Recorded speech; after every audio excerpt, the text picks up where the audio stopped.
It took $10,000 to launch my apparel line, Ghost and Stars.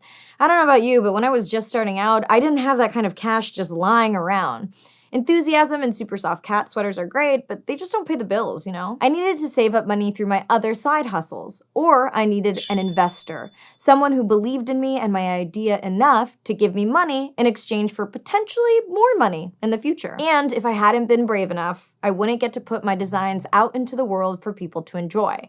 But now, it's your turn. So let's find the right investor for you, because each has its pluses and minuses, and it's time to fund your dreams. I'm Anna Akana, and this is Crash Course Business Entrepreneurship.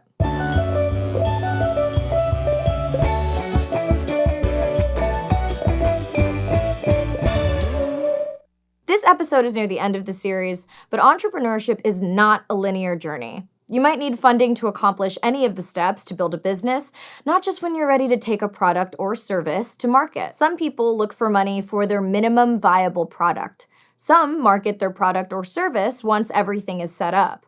And if you believe Silicon Valley legends, a few people get funding with just an idea. But where exactly should we look? Start with the 3 F's: friends, families, and fools.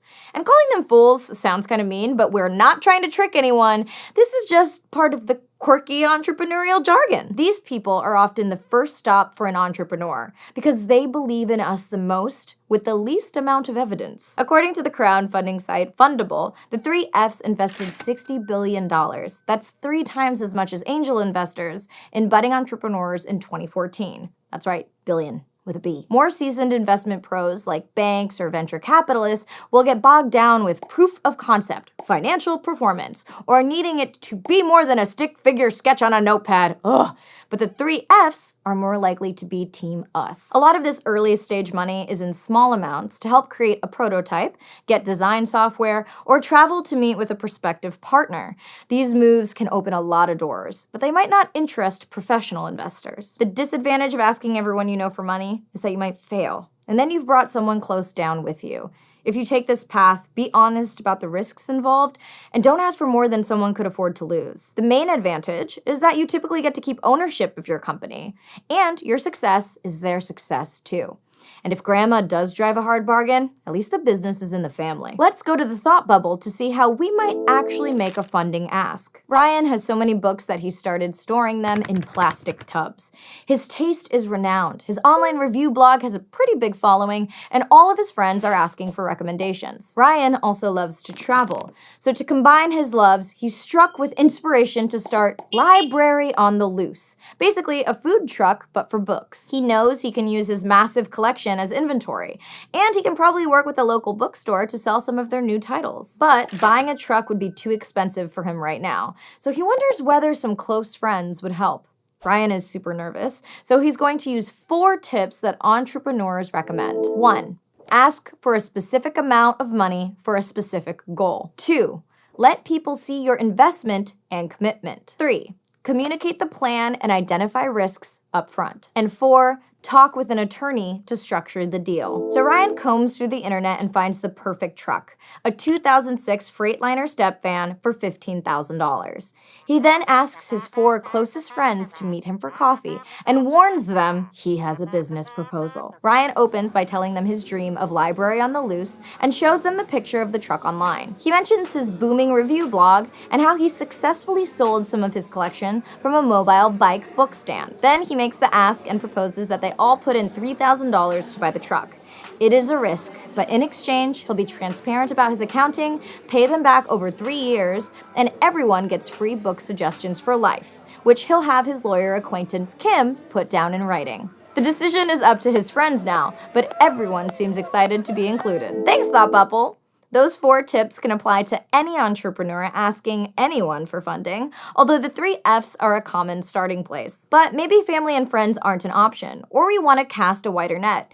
Non-equity investment crowdfunding platforms let us pose an idea to the internet. Crowdfunding is pretty simple and involves platforms like Kickstarter, Indiegogo, or GoFundMe. We can create a post with info about the product or service we'd like to make, and then set a funding goal and time limit.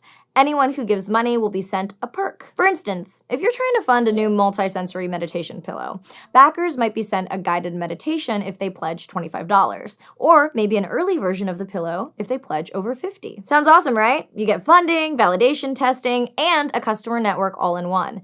And a big plus is that crowdfunding lets you keep total ownership of your company. But it's a lot of work to run a successful campaign, starting with researching the platform you like the most. Maybe some platforms have higher success rates or tend to feature products like yours. A quick search through past campaigns can reveal how many reach their funding goals or help you think about why some products failed, like the idea might have been half-baked. And just like paying attention to competing businesses, we want to pay attention to what other crowdfunding entrepreneurs offer as rewards. We may be able to offer something unique, but don't fall into the trap of overpromising and under-delivering. A customized all-in-one house cleaning robot could take years to manufacture, while a sticker with your logo would be just fine. Plus, on some sites, you could still end up with $0 if you don't hit your goal. Kickstarter, for instance, requires a project to be 100% funded before any money is paid out. To avoid taking money directly from people, a traditional bank loan might be an option, although banks aren't usually the first stop for entrepreneurs. It can be difficult to get a bank loan when we don't have many assets or proof of stable revenue over time. Banks like to know that we will pay them back eventually. And we're just not there yet as a new entrepreneur. So start building a relationship with a business loan officer when you open your business bank account. Take time to go into a branch and let them know what you're up to. Developing this relationship can pay off in the future when you want to take out a loan or a line of credit, or even when times get a bit tough and you need advances on payroll or deadlines extended. It never hurts to have more people in our corner. To pursue a loan, remember to check what the bank likes to see from a business plan. You'll definitely need financial data, but they may be satisfied with a clear 5 to 8 pages on the rest of the business if you tell a good story. A formal loan can be hard to get and comes with a formal schedule to pay it back. And if you can't pay, they may take something else you own, like your car. But your success or failure is all your own. Many non-United States countries also have lenders that focus on microloans and helping community members get ventures off the ground. But we can't get into the nitty-gritty here. If we're okay with not having complete ownership, investment-based financing involves selling a piece of the company to interested people who become shareholders and partially own it. This path often begins with an angel investor, or someone with a high net worth and an interest in helping small businesses and entrepreneurs. They usually like to be hands-on with early-stage entrepreneurial ideas and invest less than $100,000. The typical venture capitalist is an investor or firm representing several investors that focuses on startup companies. They often take a high-risk, high-reward approach and invest much more money than an angel investor, hoping to get more profits down the road. The advantages of turning to investors is the ton of cash up front and the expertise from people who have already done what you're trying to do. But on the flip side, investors expect a lot in exchange for so much money.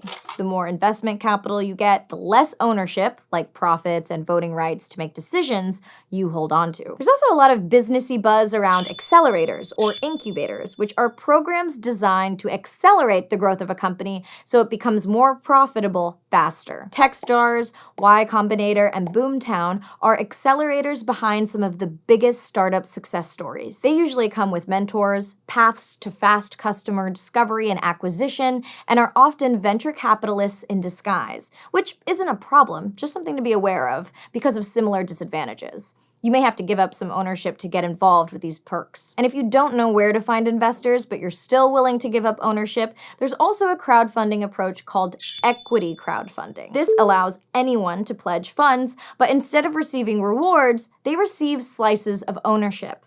This has been a game changer in places like rural America, where venture capitalists are scarce, but communities are strong. An advantage of equity crowdfunding is finding people who really believe in your business. People who don't have the money to be a traditional angel investor can help within their budget. And, like traditional crowdfunding, you can take it to the internet to find more potential investors. However, the average successful equity crowdfunding campaign only raises $7,000, and you have to give up partial ownership.